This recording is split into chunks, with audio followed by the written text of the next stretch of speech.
So I was walking down the street, regular, like in my town where I live, and I'm just walking down the street, and I go, and there was people outside, and I see like a chaos, and I'm like, what's going on? So I go and I look to the left, and I see something descending from the sky, and like the first thing I thought, I was like, oh my God, that's the deception, that's gotta be this government, like with the aliens and stuff doing the deception. But as I go and it comes closer, I seen him, you guys. When I tell you that I seen Jesus, I seen him, but he's not like what we think he looks like. He didn't look like that. He doesn't have blonde hair and long hair and all that. That's not how he came. He came down. And he was descending, like it was like in a cloud, but he was on a horse, and he was with somebody else, and he was with something else. I don't know who he was with. I wasn't allowed to see that, but I know that he didn't come down by himself. And he had short hair, not like a fade or anything, but it was like a short hair, and he was like my complexion. He was like dark skin, and he had a crown on his head, and he wasn't smiling, you guys. He was not smiling, and he didn't look at me or anything, but I saw him, and he was coming down, and as he was coming down, landing on the ground, I looked to the right hand side, and I seen in the heavens, I seen the kingdom of heaven. I seen like a city in the clouds, and it's like, you know, when you have like a mist in the clouds and it comes like clearer and clearer, I saw like a city, and I was like, and I hear people saying the Messiah, and I'm like, oh my God, it's Jesus. Fils d'homme, vêtu d'une longue robe, et ayant une ceinture d'or sur la poitrine. Sa tête et ses cheveux étaient blancs comme de la laine blanche, comme de la neige. Ses yeux étaient comme une flamme de feu. Ses pieds étaient semblables à de l'airain ardent, comme s'il eût été embrasé dans une fournaise. Et sa voix était comme le bruit de grandes eaux.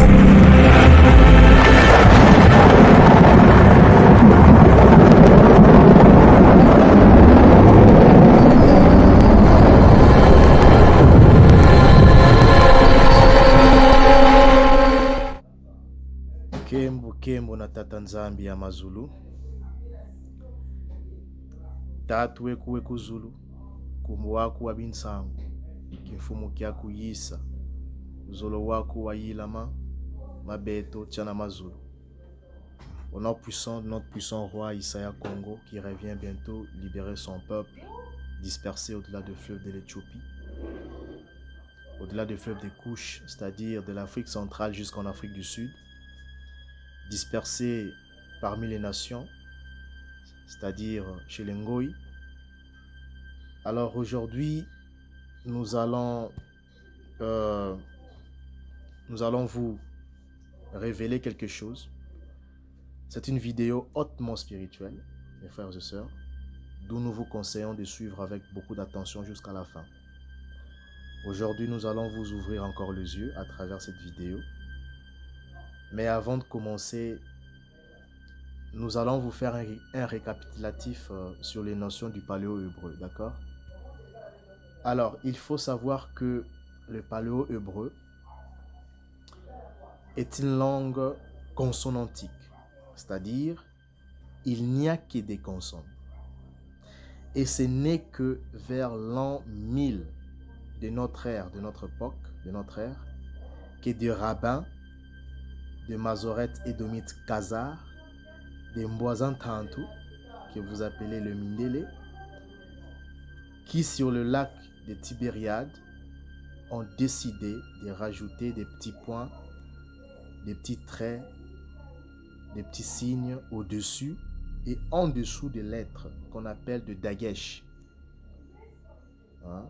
De Dagesh, vous avez par exemple là, vous voyez en bas, ces petits points-là, que vous voyez, ces petits signes que vous voyez en bas de l'écran, c'est ce qu'on appelle de Dagesh. Vous voyez?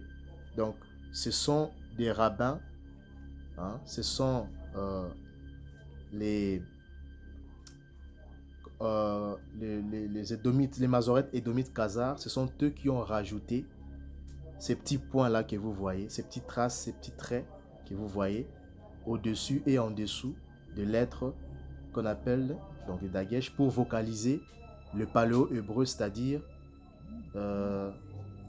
que ce sont le mindélé, ok, ce sont ces rabbins-là qui ont ajouté des voyelles pour vocaliser le paléo-hébreu. Mais auparavant, ça n'existait pas.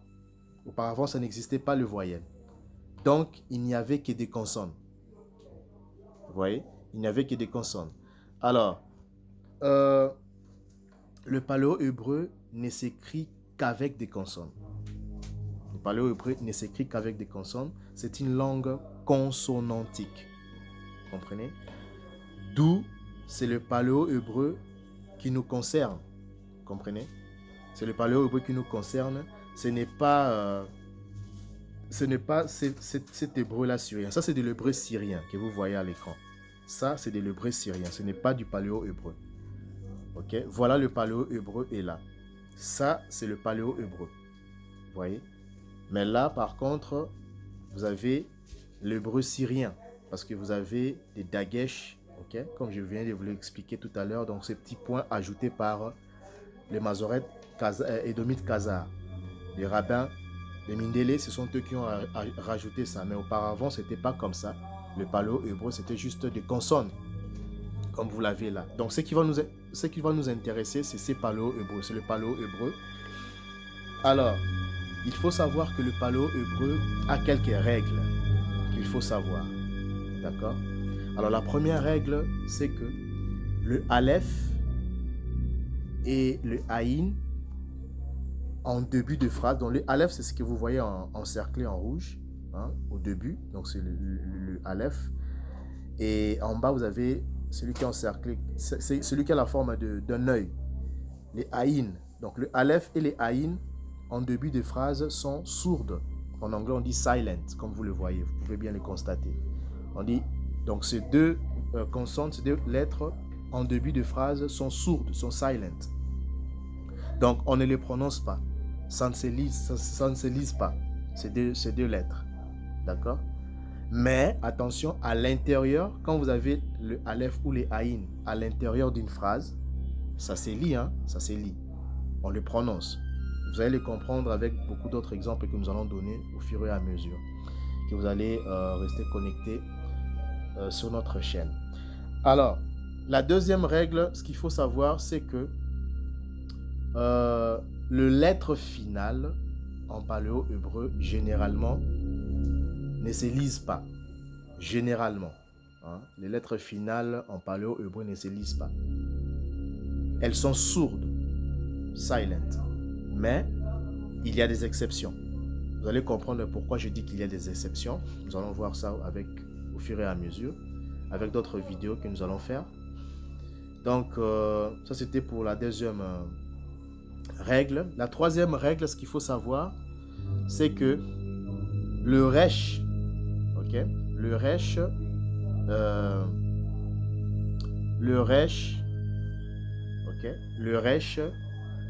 en paléo-hébreu a le son du L. Vous avez par exemple le cas de Luanda, qui est la capitale de l'Angola. Luanda, qui s'écrit avec L. Et de l'autre côté, vous avez le Rwanda, qui s'écrit avec le R. D'accord? Donc, il faut savoir qu'en paléo-hébreu, le R a le son du L. D'accord? Il a le son du L. Et la quatrième règle, c'est il faut savoir que le Vav, hein, là vous avez le Vav, là vous avez la flèche rouge. Donc le Vav, en paléo-hébreu, a le son du V, du U et du O. Donc il a ces trois sons-là. Il a le son soit du V, soit du U, soit du O. C'est ce qu'il faut savoir. Vous allez comprendre avec d'autres, lorsque nous allons vraiment plonger dans les explications. Alors, cinquième règle, il s'agit du guimel. Hein, le guimel que vous voyez là, il a le son de guimel, donc G. Il a le son du G. On dit qu'il faut savoir que le guimel, il n'est pas loin du son du kaf. Hein, Hein. Le kaf, c'est le K, hein, comme vous pouvez le constater ici. Le kaf,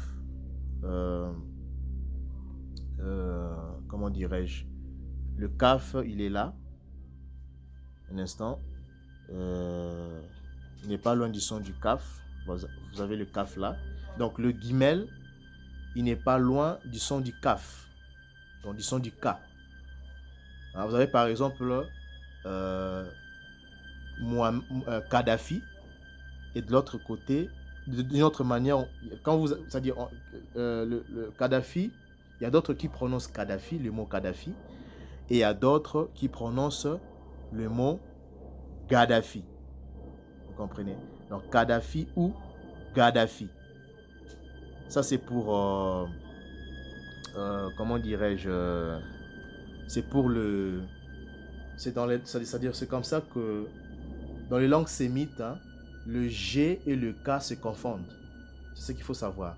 Donc le guimel, il n'est pas loin du son du kaf et il peut avoir le son du K. Ils se confondent parce qu'en langue sémite, les paléo-hébreux qui est une langue sémite, le K et le G se confondent. Donc vous avez Muammar Gaddafi, il y a d'autres qui disent Gaddafi, il y a d'autres qui prononcent Muammar Kadhafi. D'accord? Et vous avez aussi un autre exemple comme les signes. Hein? Les signes, comme vous pouvez le constater d'après la flèche, les signes ou les chines, qui est la lettre S, en langue sémite, le S, le signe peut avoir le son du zaïn, du Z. Vous comprenez? Donc ça se confond. Donc le S et le Z en langue sémite se confondent. Vous avez par exemple d'autres sémites disent par exemple le mot massa avec le son du S et d'autres sémites bantous qui disent maza. Donc vous voyez, donc il y a d'autres qui disent maza, il y a d'autres qui disent massa. Donc le son du S, donc le S et le Z en langue sémite aussi se confondent. D'accord? Donc c'est ce qu'il faut retenir. Et enfin, nous avons le et. Alors le et, comme vous pouvez le constater, le et que vous avez là et le kof que vous avez là ont le son du kaf. Hein? Donc le et et le kof ont le son du kaf. Vous voyez? Le et et le kof ont le son du kaf. Donc le son du K. Vous comprenez? Donc c'est ce qu'il faut retenir comme règle en paléo-hébreu. Donc vous allez le comprendre au fur et à mesure que vous allez suivre nos vidéos. Et nous allons vous donner montrer beaucoup d'exemples par rapport à ça. Alors maintenant que vous avez compris les règles du paléo-hébreu, nous pouvons maintenant commencer la vidéo. Okay?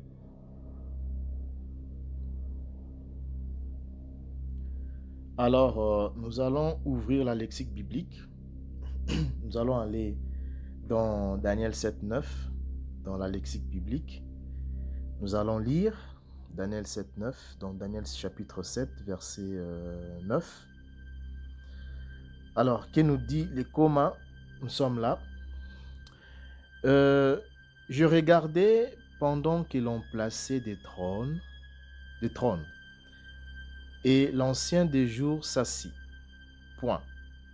Je répète, je regardais pendant que l'on plaçait des trônes, et l'ancien des jours s'assit. Mais regardez ce que Daniel va dire dans la suite.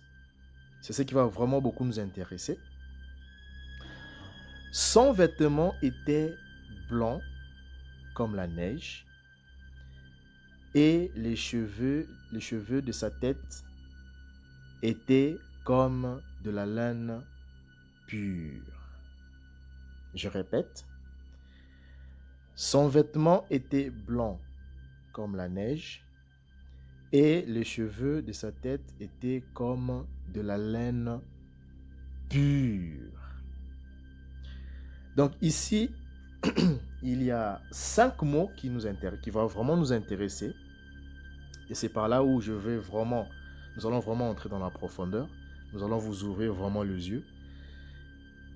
Alors, le premier mot ici qui nous intéresse, c'est le mot vêtement. Donc, son vêtement. Nous allons voir le mot vêtement en hébreu. Que veut dire le mot vêtement? D'accord?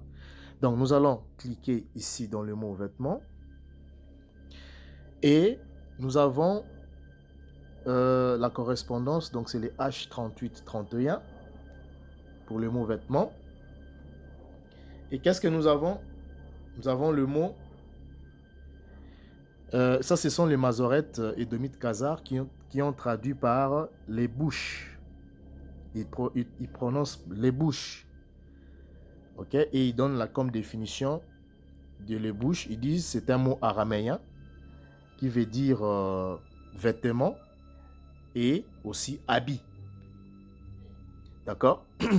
Donc ils traduisent par vêtements et habit. Mais nous allons regarder ces mots, nous allons vraiment l'étudier dans la profondeur. Parce qu'il faut savoir, comme je vous l'ai dit au début de la vidéo, que le paléo-hébreu, c'est une langue consonantique. Donc, les bouches, ça ne se lisait pas les bouches. Je vais vous dire pourquoi ça ne se lit pas les bouches. Parce qu'il faut savoir que les voyelles, la vocalisation, ce sont les Masoretes édomites khazars, donc les Mindélés qui ont ajouté des voyelles pour donner le son. Ok? Mais ça ne se lisait pas comme ça. Parce que ceux qui ont gardé ceux qui gardent la bonne prononciation de l'hébreu, ce sont les bantous. Vous allez comprendre pourquoi. Alors, nous allons aller dans Blue Letter. Nous allons ouvrir Blue Letter. Je vais vous faire voir Blue Letter. Donc, nous allons aller dans... Voilà. Dans Blue Letter, nous sommes là. Qu'est-ce que vous remarquez? Je vous ai dit que ce qui nous intéresse, c'est le paléo-hébreu. D'accord? Ce qui nous intéresse, c'est le paléo-hébreu. Ok? C'est le paléo-hébreu qui va nous intéresser. Donc, ce n'est pas l'hébreu syrien, mais c'est le paléo-hébreu. Donc, c'est cet hébreu-ci qui va nous intéresser. D'accord? Donc, nous allons maintenant étudier le mot les bouches. Est-ce que ça se lisait vraiment les bouches ou bien ça se lit différemment? Ok? Alors, ici, qu'est-ce que nous avons dans Blue Letter? Nous avons ici le lamed. D'accord? Nous avons le lamed. Ok? Donc, qui est le L. Après le lamed, nous avons le bet. Ok? Qui est la lettre B. Parce qu'il faut savoir que le paléo-hébreu, l'hébreu se lit de la droite vers la gauche. Ça, il ne faut jamais l'oublier. Donc, l'hébreu ou le paléo-hébreu se lit de la droite vers la gauche. Donc, ici, nous avons, à la droite, nous avons le lamed, qui est la lettre L. Ensuite, nous avons le bet, qui est la lettre B. Ensuite, nous avons le vav. Alors, j'avais dit au début de la vidéo que le vav, il a 3 sons. Il a soit le son du V, soit le son du U, ou soit le son du O. D'accord? Et enfin, nous avons le sin ou le shin. Donc, qui est la lettre S. OK? Donc, nous avons L, B. Alors, ici, on remarque que le vav et le sin ne vont pas se lire. Parce que je vous ai dit que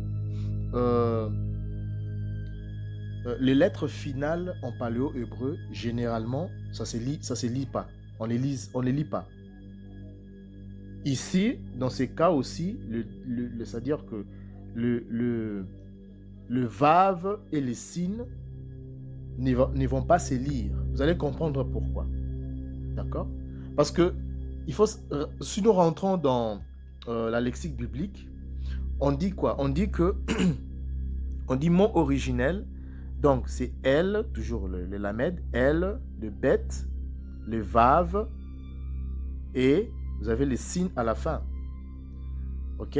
Donc, je dis que ce mot ici, on dit qu'il tire son origine. On dit origine correspondant à les bouches. Nous allons cliquer maintenant dans l'origine pour voir quel est ce mot à l'origine. Quelle est la racine primaire de ce mot? Donc, nous allons cliquer ici. OK? Et qu'est-ce que nous avons? On dit que les bouches vient de la bâche. Ça, c'est toujours Edom. Hein? C'est toujours Edom qui traduit la bâche. D'accord? Donc, ça vient de la bâche. Nous allons cliquer dans la bâche. Et qu'est-ce que ça nous donne? Ça nous donne, on dit, la racine primaire. Voilà. La racine primaire de ce mot, les bouches, on dit que c'est la bâche. Vous voyez? Et la phonétique, on dit que c'est, et ici, c'est-à-dire Edom lit, il a traduit par la bâche. Donc, on a toujours le lamed, ouais, le lamed, le bet, et puis nous avons les signes à la fin. Ok? Le lamed, le bet et les signes à la fin. Ça, c'est dans la lexique biblique. Donc, là-bas, la bâche. Ok? Mais, si nous allons dans Blue Letter, qu'est-ce que nous voyons? C'est toujours la correspondance H3847. Hein. Vous pouvez voir. C'est toujours le H3847. Donc là, vous avez 3847. Donc ici, qu'est-ce qu'on remarque? On remarque qu'il y a toujours le lamed, qui est la lettre L, le bet, qui est la lettre B, et nous avons le sin à la fin. Vous voyez, les signes à la fin. Donc, on sait que la lettre finale, le signe final, ne va pas se lire. OK? Ça, c'est la règle du paléo-hébreu. Donc, du coup, nous restons avec L et B. OK? Et Edom, ici, traduit LB par la bâche. Et il donne la signification de ce mot. Il dit que ça signifie... il dit que ça signifie...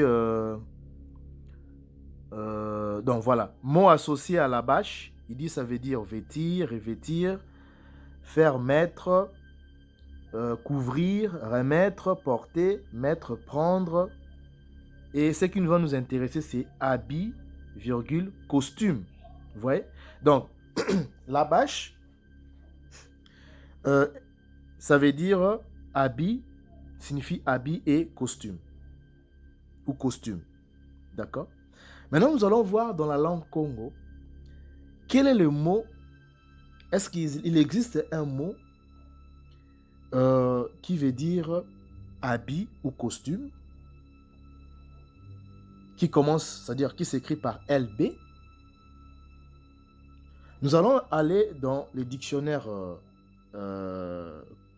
Ngala, donc le Lingala, qui est aussi une langue Congo, qui est une langue bantou, Et nous allons écrire, nous allons remarquer que le mot, ce mot-là, que vous voyez, nous avons remarqué que ce mot-là, un instant, ce mot-là, donc, oh là là, un instant, donc ces mots-là, en langue Ngala, ou que vous appelez le Lingala, qu'est-ce qu'on remarque? On dit Elamba, on dit ce mot Elamba veut dire tout simplement costume. Voilà, on retrouve le mot costume qu'on a vu dans la lexique biblique. Et on a aussi quoi? Donc costume, habit, vêtements. Vous voyez la similitude? Donc Elamba, costume, habit, vêtements, étoffe ou pagne. Ça, c'est en langue Ngala, donc en Lingala. Donc, par là, on comprend quoi? On comprend que le mot, donc c'est-à-dire le lamed et le B, au lieu de prononcer parce que les scribes bantou a écrit LB, et il a, c'est-à-dire, ces mots-là se prononcent Elamba.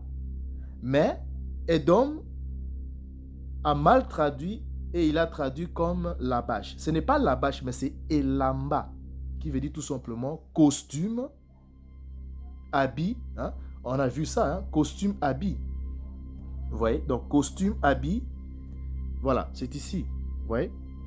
Costume, habit, mot associé à Labash. Donc, habit, costume.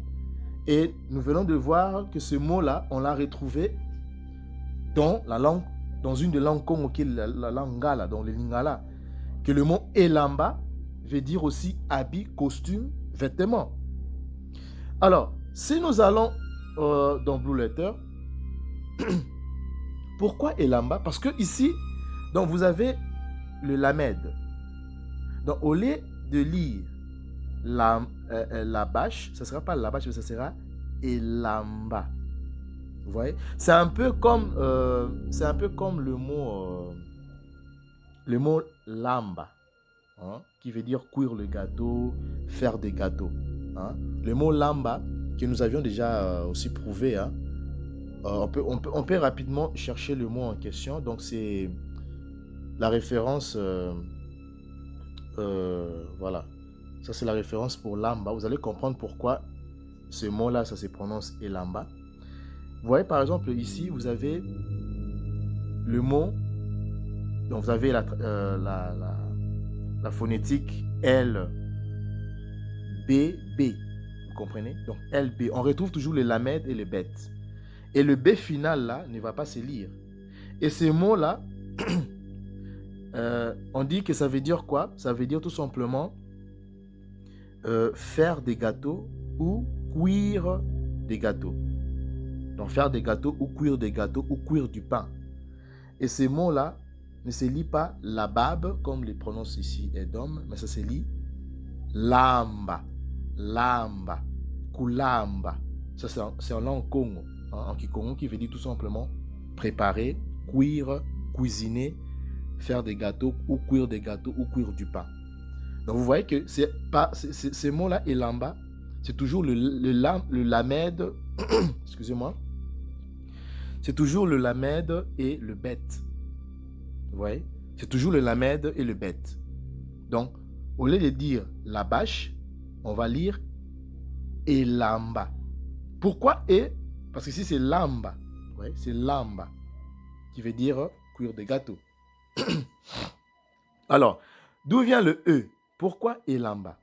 C'est un peu pareil pour le mot Elohim, qu'on a aussi déjà prouvé. Hein. Le mot Elohim, donc vous avez la référence H430. Donc, vous allez comprendre pourquoi. Donc, ici, nous avons la correspondance, donc H430 pour Elohim. Son nom, c'est-à-dire, ça ne se prononce pas comme ça, Elohim. Parce que ici, vous avez quoi? Ici, nous avons le Aïn, pardon, le Aleph, je m'excuse, c'est le Aleph. Et après, nous avons le Lamed, nous avons le E, le Yod et le Mem. Donc, on sait déjà que le Aleph, au début de la phrase, il est silent, donc il est sourd. Okay, on l'a déjà démontré lors de bien au début de la vidéo, on l'a expliqué, on a donné les règles du paléo-hébreu. Et nous avions dit que le Aleph est sourde en début de phrase. Donc, on ne va pas lire A. Donc, au lieu de lire, c'est-à-dire, on ne va pas lire le Aleph ici. Il est sourd. Donc, du coup, on reste avec L, qui est le Lamed, H, qui est le E, Yod, Y, et le Mem, qui est la lettre M. Donc, ça ne va pas se lire Elohim comme le traduit Edom, mais ça se lit Elimo. Donc, Elimo. Donc, ça commence toujours par L. Elamba, Elimo. Vous voyez? Donc, ça se ressemble. Donc, Elimo, qui veut dire tout simplement esprit en langue Congo. Vous pouvez voir. Hein? On l'a déjà démontré. Ça ne sera pas l'objet de notre vidéo aujourd'hui. Mais c'est juste pour les sceptiques. Hein? Pour les sceptiques. Vous allez comprendre que ces mots-là, Ça ne se lisait pas Elohim.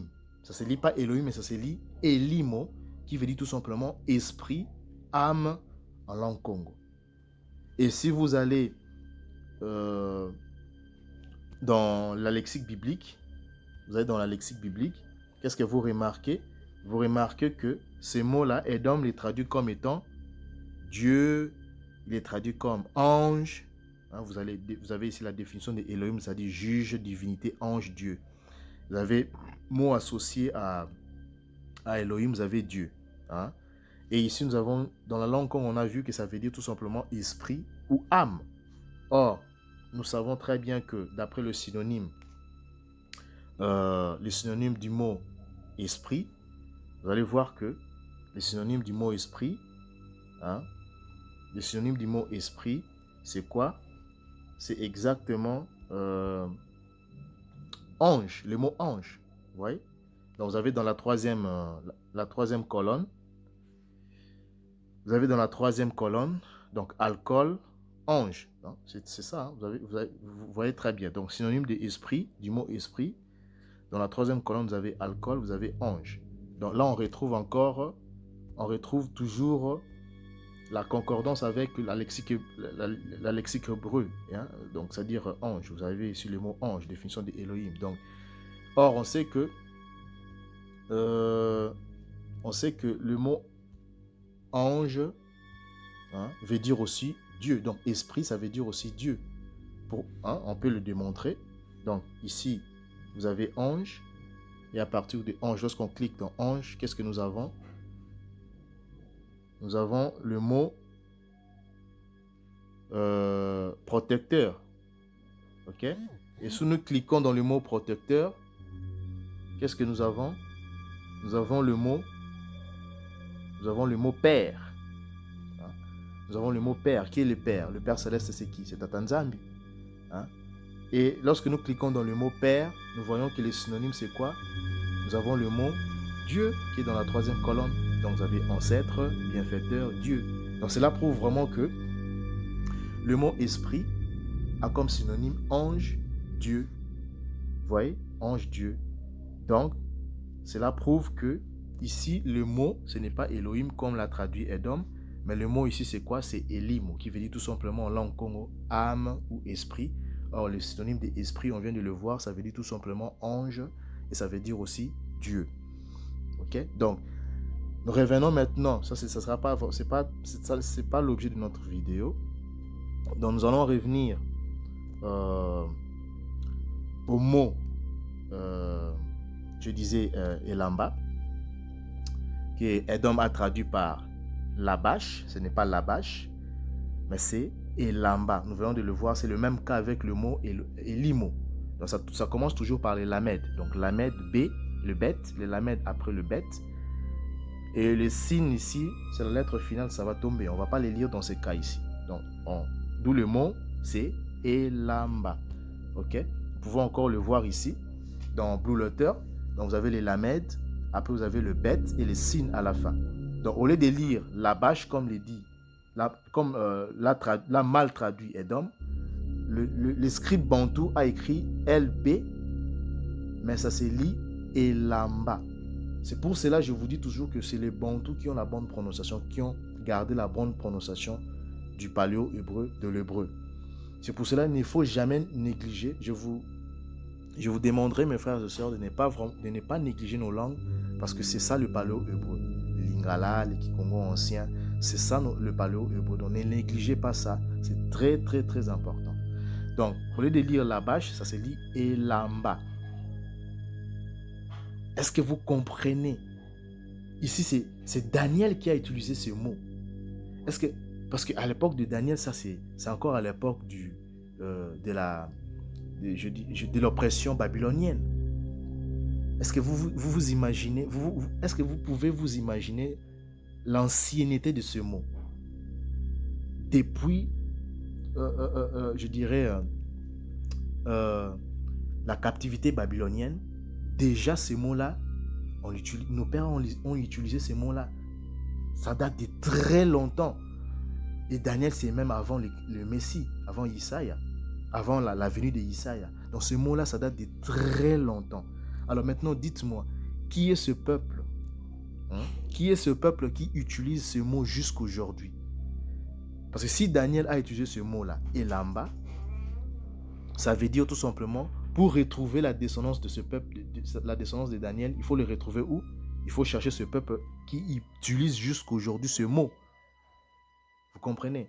Donc, ce mot-là, on ne peut que le retrouver où? Au-delà du fleuve de l'Éthiopie. Et là, on rejoint quoi? On rejoint Ésaïe 18, 1 à 7 ou Sophonie 3, 8 à 20. Vous comprenez? Donc, c'est un mot qui date de très, très, très, très longtemps. Vous comprenez? Très, très, très longtemps. Donc, c'est un mot très, très, très, très, très ancien. Vous voyez? Très ancien. Alors, maintenant, nous allons prendre le deuxième mot qui nous intéresse ici. Nous allons prendre un instant. Nous allons revenir dans Daniel 7, 9. Revenons dans Daniel 7, 9. Alors, on dit ceci. Donc, on a déjà compris que le mot vêtement, c'est Elamba. On vient de l'étudier. On dit que son vêtement était blanc comme la neige. Alors, le mot blanc,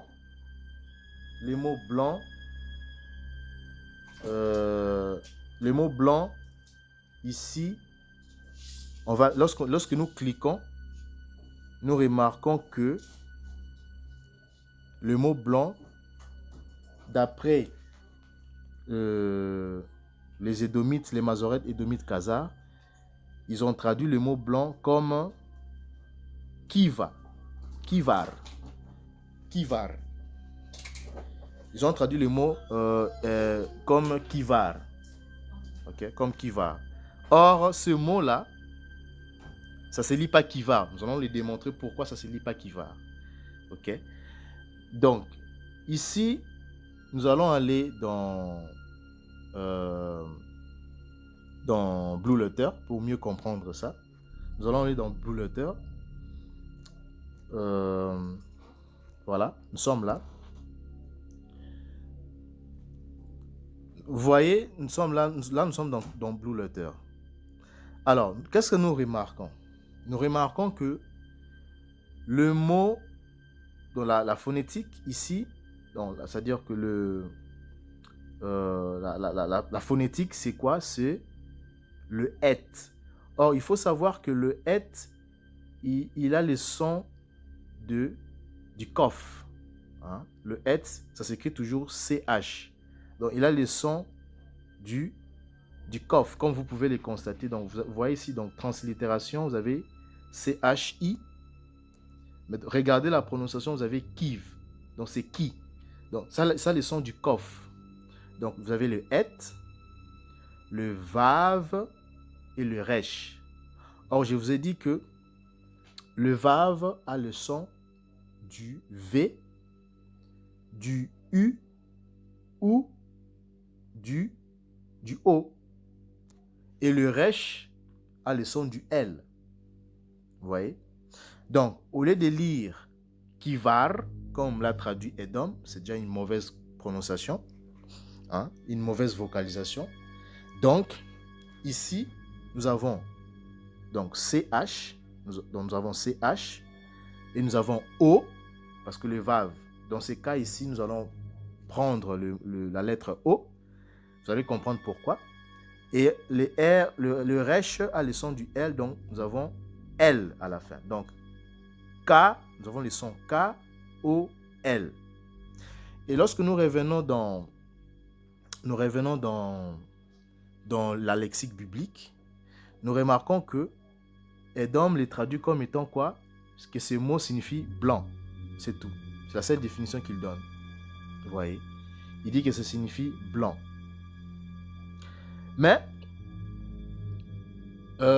nous allons aller maintenant dans la langue, toujours la langue Congo. Parce que ici aussi, on dit que c'est un mot araméen.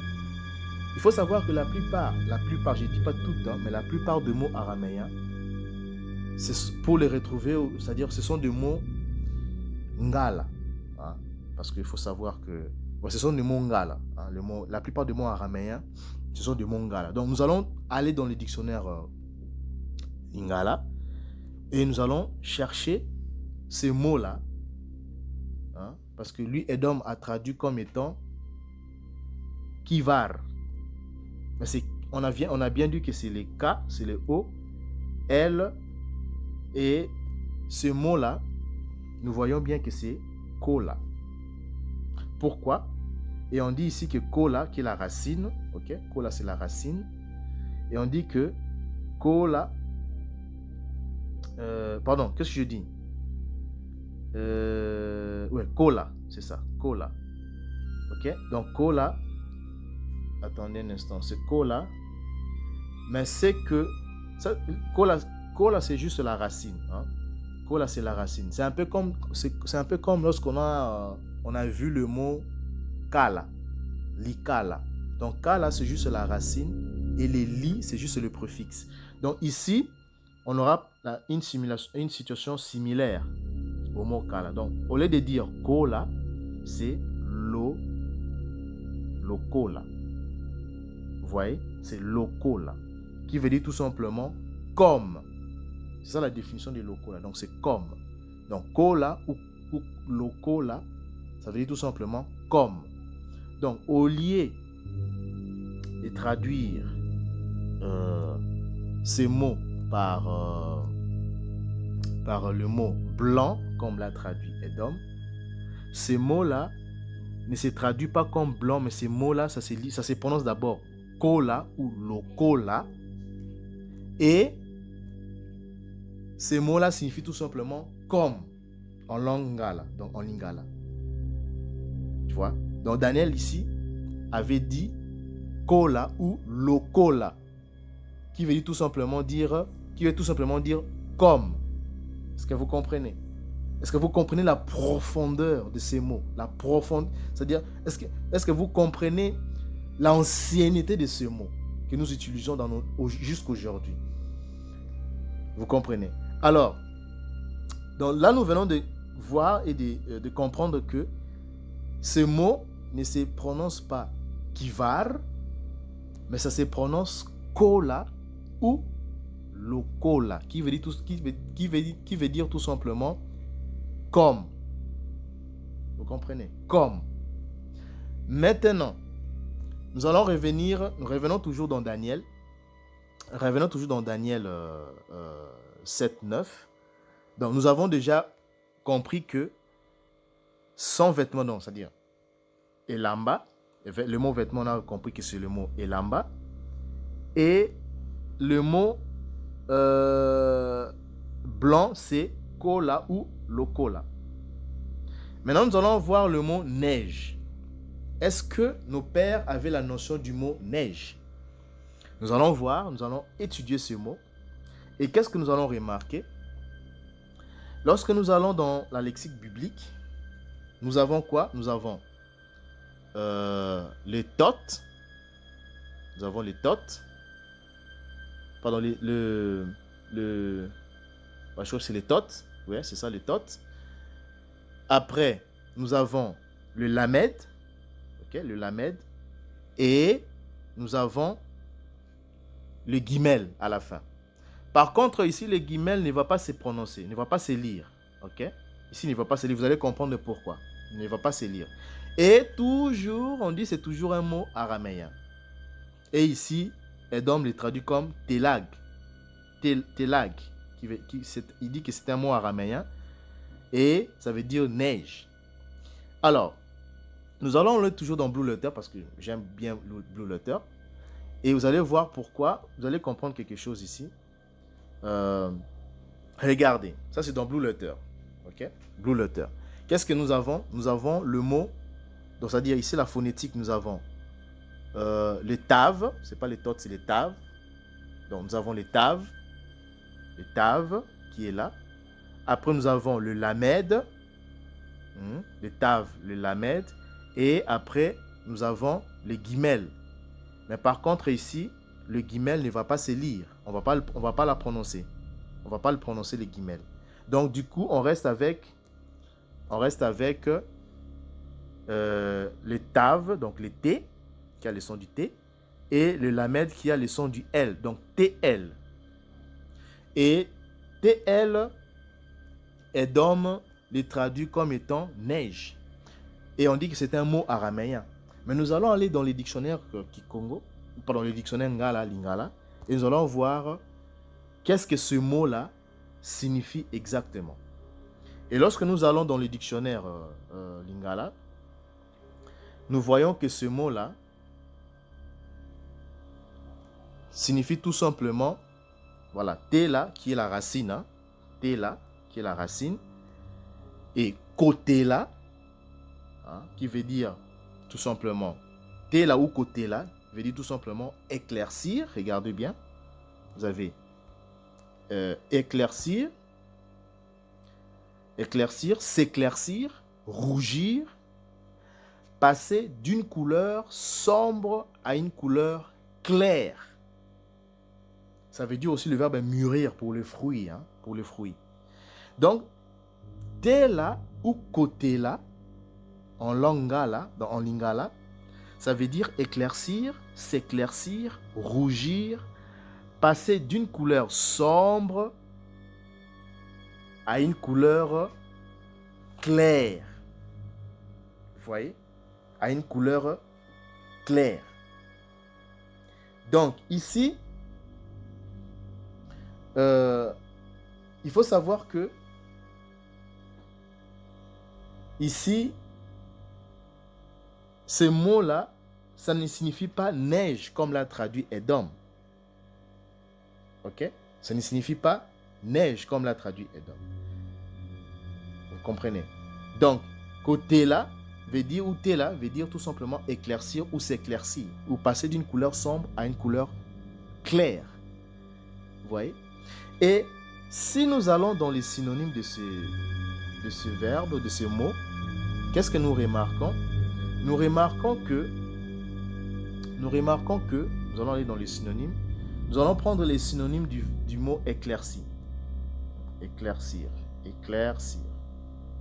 Vous allez comprendre pourquoi. Nous allons prendre éclaircir, les synonymes du mot éclaircir. Et vous allez comprendre que éclaircir veut tout simplement dire quoi? Eh bien, éclaircir veut tout simplement dire blanchir. Dans la première, là, nous sommes dans la première colonne. Hein. Vous avez aéré, allongé, blanchir. Voilà, vous voyez, blanchir. Donc, éclaircir, ça veut dire comme si, ça veut dire aussi blanchir. Hein. Éclaircir, c'est blanchir. D'accord? On vient de le voir. Et si vous prenez le mot neige, hein, on peut aussi l'examiner, l'étudier. Le mot neige a comme pour synonyme, regardons le mot neige a pour synonyme, on dit, on voit le mot poudre qui va nous intéresser ici. Poudre, donc neige c'est poudre. Et lorsque nous cliquons dans le mot poudre, qu'est-ce que nous voyons? Dans la première colonne, nous avons le mot blanchi. Donc neige veut dire aussi blanchi. Vous comprenez? Donc neige veut dire aussi blanchi. Donc, revenons maintenant dans la lexique biblique. Qu'est-ce que nous allons remarquer? Qu'est-ce que nous remarquons ici? Nous remarquons que ces mots-là ne se lit pas télag parce que les guillemets à la fin ne se prononcent pas. Donc, on va la lire Tela. Donc, Daniel avait dit Tela, le scribe bantou qui a écrit les commas, c'est-à-dire qui a écrit ça, ce verset, ces passages, avait dit Tela, qui veut dire tout simplement blanchi, qui veut dire tout simplement éclairci, hein? Blanchi, donc blanchi ou éclairci. Est-ce que vous comprenez? Donc Tela veut dire tout simplement blanchi. Blanchi ou éclairci. Ou aussi parce que la neige a la couleur blanche, n'est-ce pas? Donc blanchi ou éclairci. Donc ça ne veut pas dire vraiment le mot neige dans ce contexte comme Edom l'a écrit, mais ça veut dire tout simplement blanchi ou éclairci. Tela. comprenez? Alors, maintenant que vous avez compris cela, nous allons aller maintenant revenons dans Daniel 7.9. Qu'est-ce que nous remarquons? Donc, on remarque ceci. Donc, si on relit donc, cette phrase, on dit « Son vêtement était... » Je vais un peu agrandir hein, pour les sceptiques. Voilà. « Je regardais pendant que l'on plaçait les trônes et l'ancien des jours s'assit. Son vêtement, le mot vêtement, on vient de le prouver que ce mot-là veut dire Elamba. Donc, Elamba, on dit son vêtement était blanc. Blanc, on vient de voir le mot blanc qui veut dire tout simplement kola ou lokola. Ok? On l'a vu ensemble avec vous. Qui veut dire tout simplement comme. Et comme la neige, le mot neige veut dire tout simplement tela. Donc, si on doit traduire déjà ces passages, on dira Elamba lokola yakotela. Ou bien Elamba lokola etela. Est-ce que vous comprenez ça? C'est ça ce que Daniel a dit. C'est ça ce que les scribes a écrit. Les scribes bantou. Mais ça c'est une... est-ce que vous vous rendez compte que ça c'est une langue bantou? Ça, pour retrouver les descendants de Daniel, mais il faut retrouver ce peuple-là où? C'est au-delà du fleuve de l'Éthiopie. Comme le dit Ésaïe 18, 1 à 7, Ésaïe 18, 1, chapitre 18, verset 1, ou aussi Sophonie 3, 10, au-delà du fleuve de l'Éthiopie, mais dispersés. On ne peut que disperser ce qu'on a chassé. Nous avons été chassés de l'Israël antique et on a été dispersés au-delà des fleuves de l'Éthiopie. On dit au-delà des fleuves de l'Éthiopie, donc qui est de l'Afrique centrale jusqu'en Afrique du Sud, donc au-delà des fleuves de Couche, mais dispersés, mes adorateurs. Adorateurs, les synonymes de adorateurs, c'est serviteurs. Ok? Mes adorateurs, mes serviteurs m'apporteront des offrandes. Donc, le peuple, nous le Bantou, nous parlons le paléo-hébreu dans sa pureté, dans toute sa pureté. C'est très profond ça. Il faut voir l'ancienneté de cette langue et la profondeur de cette langue, la puissance de cette langue. Est-ce que vous comprenez? Donc, nous venons de traduire maintenant la première, c'est-à-dire son vêtement, donc elamba naye, ezalaki, kola ou lokola, yakotela ou lokola etela. Est-ce que vous avez compris? Maintenant, nous allons prendre la suite. On dit, et les cheveux de sa tête étaient comme de la laine pure. Maintenant, nous allons prendre le mot laine. Nous allons voir qu'est-ce que le scribe bantou a écrit pour ce mot laine. Et lorsque nous cliquons dans le mot laine, qu'est-ce que nous remarquons? Nous remarquons que ce mot-là, vous avez le Strong 75, ok? On dit toujours que c'était un mot araméen, ok? Et on traduit ici comme Amar. Ça c'est Edom qui traduit, il prononce Amar. Et il définit ce mot comme laine. Mais nous allons, comme nous avons déjà compris, que Edom, les Mazorètes édomites khazars ont mal vocalisé le paléo-hébreu, ont mal vocalisé l'hébreu, ils ont mal prononcé, il y a beaucoup de mots qui sont mal prononcés. Alors pour retrouver la bonne ou la meilleure prononciation, c'est dans nos langues bantou, c'est dans les Kikongo anciens ou les Lingala anciens, comme nous l'avons compris. Maintenant nous allons aller allons-y d'abord dans Blue Letter. Nous allons ouvrir Blue Letter et nous allons voir ces mots-là. Voilà. Regardez bien ce mot. Donc, ici, qu'est-ce que nous avons? Nous avons le mot... d'abord, la phonétique, nous avons les haïn. Après, nous avons le même. Et à la fin, nous avons le resh. Or, nous savons que le aïn ne se lit pas au début de la phrase. J'avais dit que le aleph et le aïn ne se lient pas. Donc, ils sont silent, ils sont sourds. Il est sourd, le aïn ici. Il est sourd. On ne va pas la lire. Après, nous avons le même, qui est la lettre M. Et à la fin, nous avons le resh, qui est la lettre R. Mais j'avais dit que le resh a le son du L. Donc, le R a le son du L. Donc, du coup, nous restons avec M, L. Donc, M, L. Et ici, Edom les traduit comme Amar. Et il donne la définition, d'après le lexique biblique, il dit que c'est, comme définition, c'est la laine.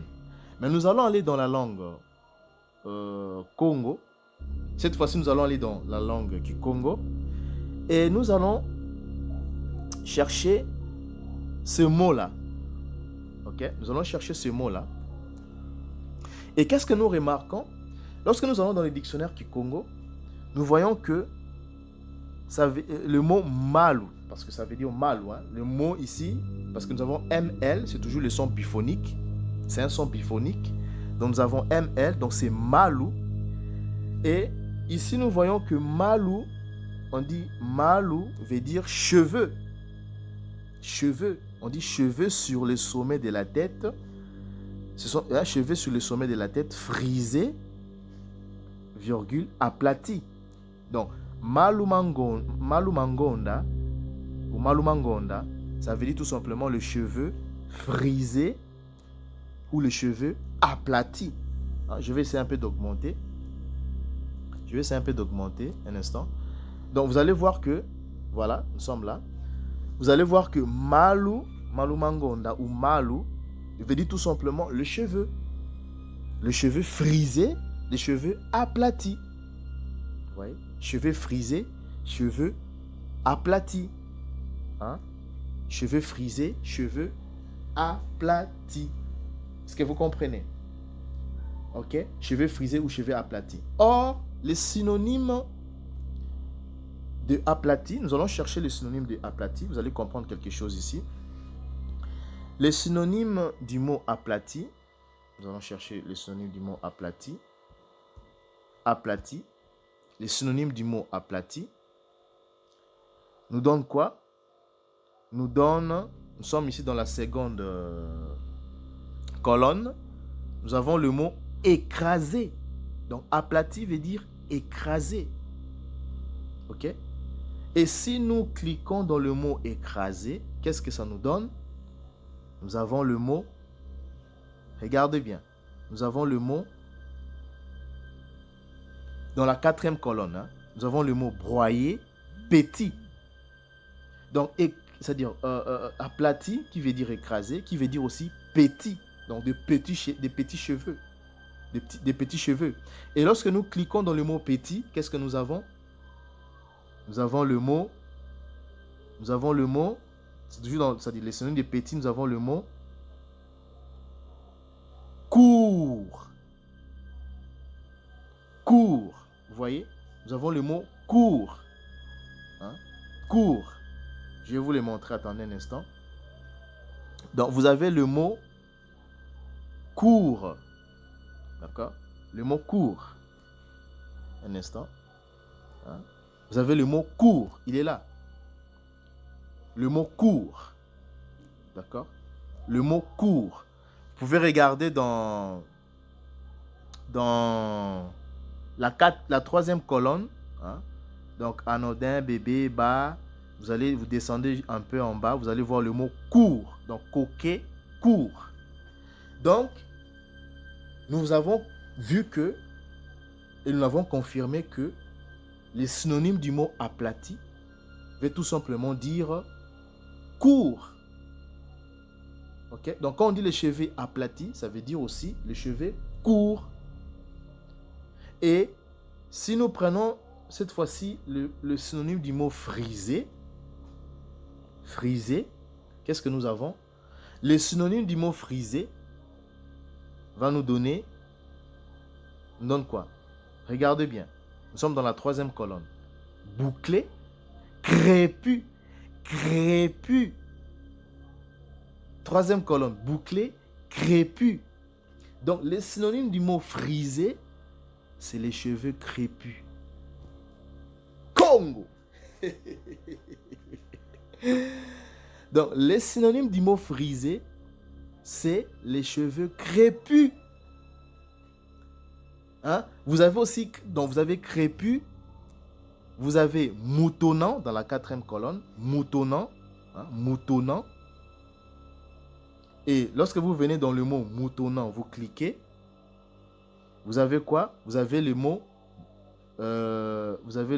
moutonné, qui vient du mot mouton, les cheveux de mouton.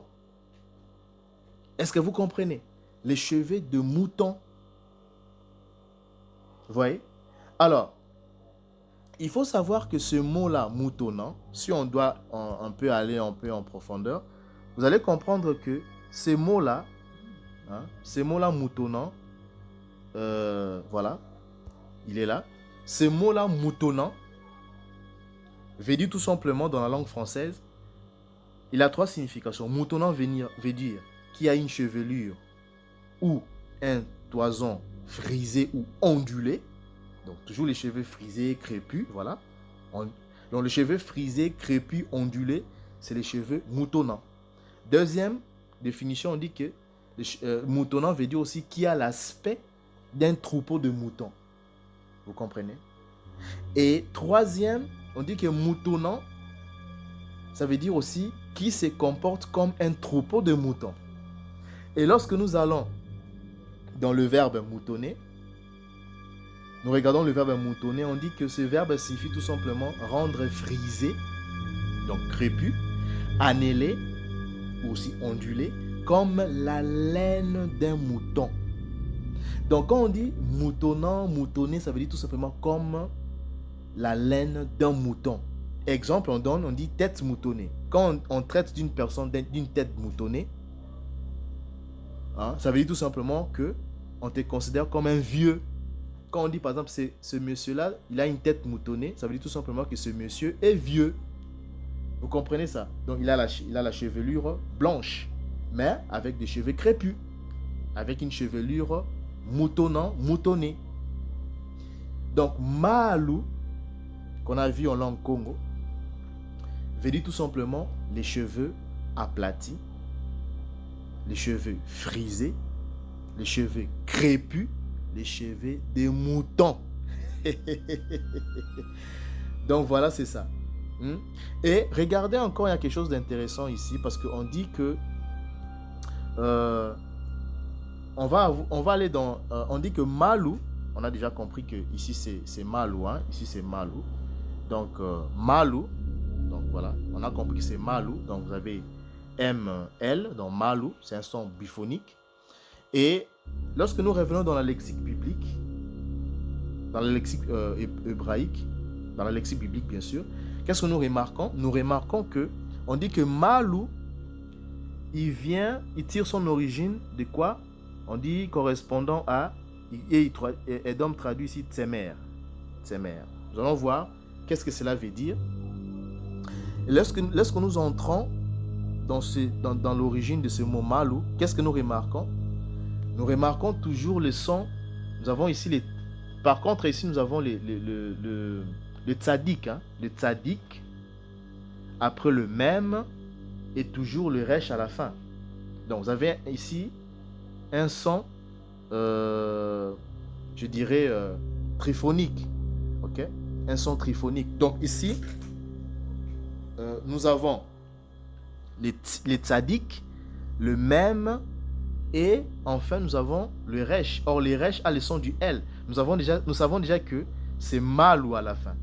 Mais le tzaddik veut tout simplement dire ça veut dire si nous devons traduire ici, le mot serait Ntimalu. Ntimalu. C'est un peu comme le Congo disent Zengananchi. Ngezengayonanti. Donc ça veut dire tout simplement que tu le coupes, hein, jusqu'à un niveau bas. Vous comprenez? Ngezengayonanti. Zengantsuki nanti. Donc coupe les cheveux jusqu'en bas, donc jusqu'à un niveau très bas. Donc Ntsi veut dire bas, en bas. Donc quand on dit Ntsi Malu, ça veut dire tout simplement les cheveux courts. Les cheveux courts, Ntsi Malu. Donc ce n'est pas comme ses mères comme Edom l'a traduit ici, mais c'est Ntsi Malu, Ntsi Malu. Donc les cheveux courts, les cheveux crépus courts. Voilà la vraie définition de ce mot. Ce n'est pas ici comme l'a traduit Edom seulement laine ou en laine, non. Ntsi Malu veut dire les cheveux courts, crépus et les cheveux de mouton. C'est un cheveu de mouton court et crépus. Vous voyez? Ntsi Malu. Ok? Donc, qu'est-ce que nous avons remarqué? Que ce mot-là, comme nous l'avons présenté dans la vidéo, au début de la vidéo, de notre vidéo, donc c'est que cette Édomite indienne a vu, cette femme indienne a vu, il a vu l'archange Congo et il a décrit l'archange Congo. Il a dit que l'archange Congo n'est pas comme les gens pensent qu'il est, c'est-à-dire avec de longs cheveux, des yeux bleus, tout ça. Non, mais il a vu l'archange Congo revenir. Il a des cheveux courts, short hair. He had short hair. Ntsi Malu, Malu, Ntsi Malu. Donc, les cheveux courts, crépus, et les cheveux de mouton. Donc, qui a une couleur blanche. Parce que quand on dit une chevelure, une tête moutonnée, on vient de le voir, une tête moutonnée, ça veut dire tout simplement que c'est un vieux, c'est un caca, hein, l'ancien des jours. Il a la chevelure court, crépue, et une chevelure court, crépue, aplatie. Moutonné, cheveux de mouton. Est-ce que vous comprenez ça? Congo est grand. Ah oui. Donc voilà. Nous venons de voir vraiment que là, si nous revenons donc dans le mot laine, ce n'est pas comme ici, Edom l'a traduit laine, mais ça veut dire tout simplement cheveux courts, crépus et cheveux de mouton. C'est ça ce qui veut dire le mot Malu ou Ntsi Malu. Ok?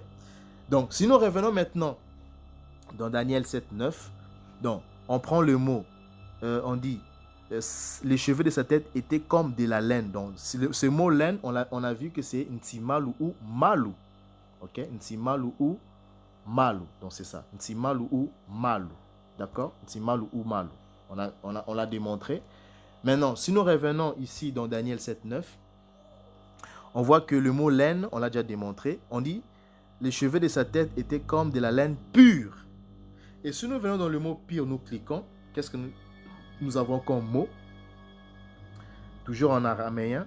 On a ici la correspondance 53-43. Ok, la correspondance 53-43. Nous allons le dans Blue Letter parce que j'aime bien Blue Letter. Qu'est-ce que nous avons? Nous avons le mot, voilà ce que nous avons. Donc, nous avons ici le Nun, qui a le son du N. Après, nous avons le Kof, qui a le son du Ki. Hein, Kof, Ki. Et à la fin, nous avons le Aleph. Ok? Donc, par contre, donc, ici, le Aleph, j'avais dit que le Aleph au début de la phrase ne se lit pas. Mais ici, il n'est pas au début de la phrase. Ici, il est à la fin de la phrase. Donc, par contre, ici, le Aleph va être prononcé. Vous allez comprendre pourquoi. Donc, ici, nous avons le Nun, le Kof et le Aleph. Donc, nous avons N, Ki et A. Donc, déjà, à la fin, nous avons le son K. Hein, parce que le Kof a le son du Kaf, hein, du K. Donc, K. Et le Nun... Parce que ici, Edom le traduit comme étant propre et pur. Vous voyez? Edom le traduit comme propre et ou pur. Nous allons le mettre. Ils disent que c'est un nom araméen. C'est un mot, pardon, araméen. Nous allons maintenant aller dans le dictionnaire Kikongo.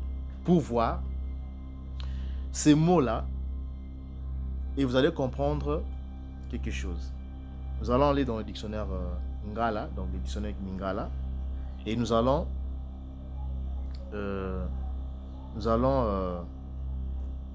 allez comprendre quelque chose ici. Nous allons voir ces mots-là. Regardez, donc vous avez ici toujours la racine, hein, c'est Nika. Vous voyez ici, donc Nika, ok, Nika, parce que ici Edom, lui il dit Neka, il prononce Neka, Neka, mais ce n'est pas Neka, c'est Nika, ok, Nika, ce n'est pas Neka, mais c'est Nika, ok. Même si vous venez dans l'origine, on dit origine, ça vient d'une racine correspondant à Naka. Quand vous entrez ici dans l'origine, vous avez toujours, donc il prononce ici, Edom, lui il prononce Naka, qui veut dire tout simplement, il dit, ça veut dire être nettoyé, vous voyez, être vide, clair, être pur, libre. Lorsque vous allez en bas, un peu vers le bas, vous voyez, il dit être nettoyé, purifié. Vous voyez, être nettoyé, purifié. Mais lorsque nous venons dans les dictionnaires Lingala, regardez bien, la racine c'est toujours Nika, au lieu de dire Naka ou Neka, mais ça se lit Nika ou Konika, qui veut dire tout simplement quoi? Regardez. Konika veut dire broyer, mâcher, moudre, pétrir, frotter, par exemple, pour laver quoi? Les vêtements. Donc voilà, donc frotter, qui veut dire konika. Konika veut dire frotter, ou bien aussi laver, hein. Ce sont des mots synonymes, des verbes synonymes. Donc frotter ou laver, ça veut dire konika, mais c'est dans le sens de frotter les habits, frotter pour laver les vêtements. Vous voyez, donc konika, vous comprenez ça? Konika, hein? Donc nika ou konika veut dire laver ou nettoyer. Or, les synonymes de laver, nous allons aller dans les synonymes de laver, vous allez voir, laver, synonyme de laver, qu'est-ce que ça va nous donner? Vous allez comprendre quelque chose ici. Alors, les synonymes de laver, nous avons quoi? Nous avons, on dit, délayer, disculper ou innocenté. Et si nous allons dans innocenté, nous cliquons dans innocenté, qu'est-ce que nous avons? Nous avons le mot. Qu'est-ce que nous avons? Nous avons le mot dans innocenté. Nous avons le mot pur dans la première colonne, juste vers le bas. Nous avons naïf, nous avons pur. Ok? Et lorsque nous entrons dans le mot pur, qu'est-ce que nous retrouvons? Qu'est-ce que nous retrouvons? Nous retrouvons le mot propre. Propre. Regardez. Propre. Dans la dernière colonne. Donc vous avez intègre, net, propre. Hein? La dernière colonne. Donc inaltéré, intègre, net. Et vous avez quoi? Le mot propre. Donc laver veut dire aussi pur et propre. Et nous avons retrouvé cette définition-là. Donc ici, quand Edom traduit comme étant être nettoyé ou purifié, hein, ça veut dire propre ou pur. Et nous avons retrouvé propre et pur dans les synonymes de laver. Donc laver qui veut dire propre, qui veut dire pur. Donc au lieu de lire naka ou neka, c'est nika. Est-ce que vous comprenez ça? C'est nika. Donc nika qui veut dire laver, qui veut dire nettoyer, qui veut dire pur, parce que nous avons vu les synonymes de laver, c'est pur. Ça veut dire aussi propre. D'accord? Propre. Et nous allons maintenant voir les synonymes. Alors, nous allons aller voir les synonymes de nettoyer, de frotter, pardon. Ça veut dire aussi le verbe frotter, hein. Nika, ça veut dire aussi frotter. Et lorsque nous cherchons le synonyme du verbe, pardon, les synonymes de frotter, qu'est-ce que nous remarquons? Nous remarquons que frotter veut dire quoi? Frotter veut dire propre. Voilà, nous retrouvons toujours propre. Voilà, propre, troisième colonne.